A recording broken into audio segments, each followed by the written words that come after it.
Alright everyone, let's meet back in the monastery next month. Good luck out there. Don't worry, Professor. You'll do fine. Claude is there with you. Just follow his lead, okay? I suppose you're right.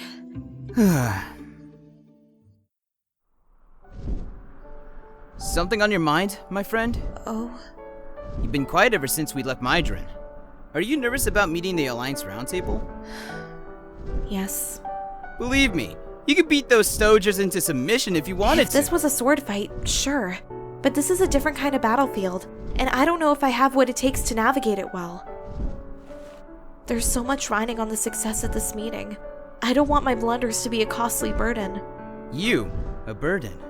Never, my friend. You returning to us is already a miracle. So let's turn that good fortune into absolute victory. Together.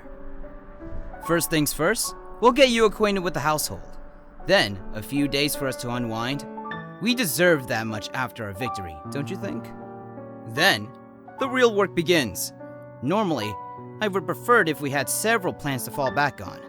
But that would require subterfuge. That's far too risky at this point in time. And if we're to appeal them directly, we may only have one shot at this. So, let's make it count. Cleaned up good, kiddo. I was worried you were gonna host a meeting looking like shit. Bold of you to say that, when you got a dead rat on your chin. Hey! I have on good authority that Judith happens to like it very much. Gentlemen, apologies for the wait.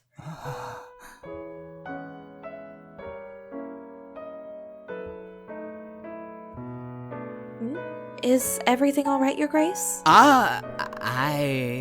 Yeah. Good to know. Come, Duke Regan. The Dragon's Den awaits. Hey, kiddo. I thought you said she's new to this! By the goddess, Lorenz has sung the highest of praises of you, my dear. But he neglected to mention what a vision you are in person. You are very kind, my lord. I hope I can fulfill expectations set by such a discerning eye. Of that I have no doubt, milady. Liberating the Great Bridge certainly relieved the pressure on Gloucester lands, Duke Regan.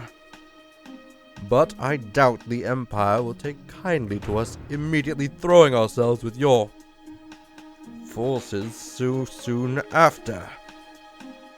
Already there are reports of movement from Imperial territory towards Granda.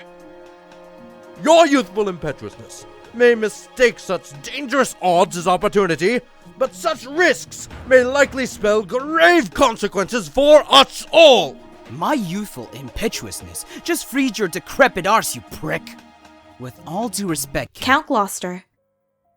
With your lands bordering the Empire directly, the long Imperial shadow most certainly loom over those who live under your protection. Turning the Empire's eyes away from the common folk has kept them safe. Yes? Indeed, milady. The burden of nobility, after all. I would not fault your hesitation with their safety in mind. What we are asking of you is no small matter, after all. I imagine it was the same for Duke Regan, to suddenly inherit the uninevitable task of navigating the Alliance for a war not of its own making. But allow me to be frank, honored guests. If putting your fate in his hands is a gamble, then it is a bet that has paid off handsomely thus far. Even so, instincts and good fortune alone do not turn the tides of war. Duke Regan has the faith of those he leads firmly behind him. When the sons and daughters of the Alliance walk in step with his grace, victory is a certainty. The Empire demands of the Alliance what is impossible to surrender. Our determination, our tenacity, our courage in defiance of an emperor who presumes to know our place while overestimating her own in the history yet to be written. We have come this far with the goddess's blessings. May we now have yours?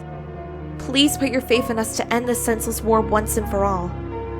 Help us save Fodlin.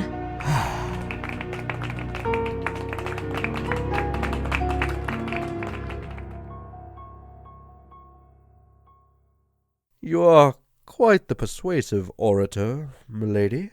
Despite my worries, I find myself believing that this conflict might just end sooner than expected. Not might, Count Gloucester. Will. Well, looks like we did it, my friend. Are you alright, my friend? I'm sorry.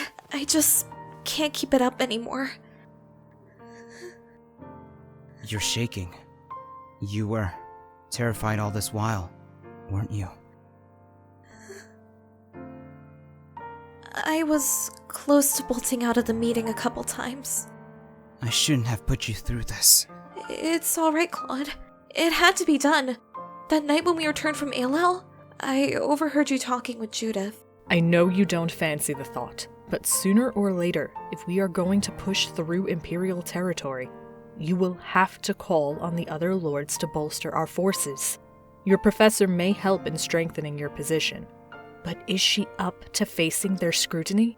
Especially that Viper Gloucester. I know, Judith. I'll think of something. She was right.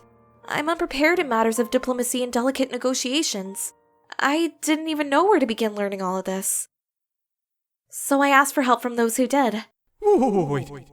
You mean you need me and Hilda to help you? Lorenz was more than happy to teach me about the Alliance, its history, politics, the great lords, and many persons of note. As you can see here, Professor, long ago in Fodland, the three nations all lived together in harmony.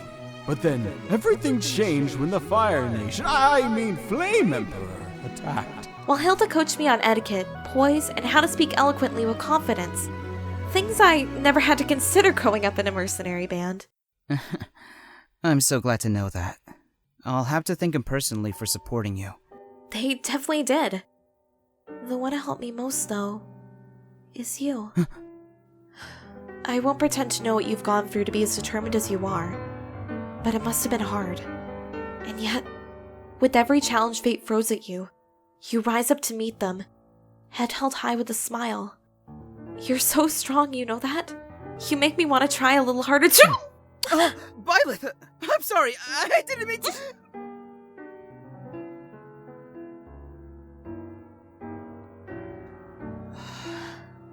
So, what happens now? We have a war to win first. After that, we'll work towards making our dream a reality. Our dream, huh? I like the sound of that. Hey, Claude. I love you.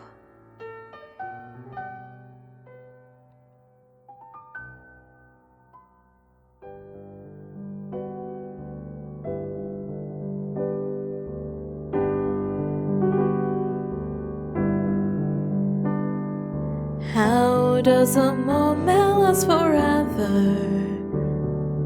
How can a story never die? It is love we must hold on to. Never easy, but we try. Sometimes our happiness is captured. Somehow our time and place stand still. Love lives on inside our hearts and always will. Minutes turn to hours, days to years, then gone. But when all else has been forgotten, still our song lives on. Maybe some moments are so perfect,